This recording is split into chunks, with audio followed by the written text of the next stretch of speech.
Dear viewers, ধরুন Microsoft এক্সেলের এই ধরনের একটি ডেটা প্রতিদিন অফিসে আপনার বসকে প্রেজেন্টেশন করতে হয়। তো সেজন্য আপনি ডেটাটিকে সুন্দরভাবে গুছিয়ে সেটা প্রেজেন্টেশন করেন।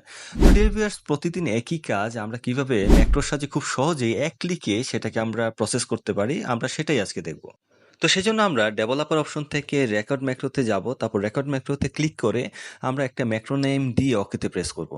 তারপর ডিয়ার ভিউয়ার্স, আমরা ডেটাটিকে যেভাবে প্রতিদিন প্রসেস করে থাকি আমরা ঠিক সেইভাবেই ডেটাটিকে সাজিয়ে নিব।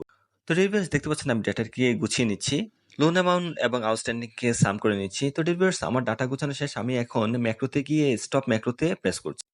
তারপর আমরা ডেভেলপার অপশনে গিয়ে ফর্মস কন্ট্রোল থেকে প্রথম যে কমান্ড বাটনটি আছে সেটাকে অ্যাড করে আমরা ডাবল ক্লিক করে ম্যাক্রোটিকে অ্যাসাইন করে নিচ্ছি। তারপর আমরা বাটনটিকে রিনেম করে নিচ্ছি। তো ডেভিও শিট 2 তে আমার যে র ডাটাটি আছে সেটাকে আমি কপি করে এখন এই শিট 1 এ আমি পেস্ট করছি এবং প্রসেস ডাটাতে প্রেস করার সাথে সাথেই আমার ডাটা প্রসেস হয়ে যাচ্ছে।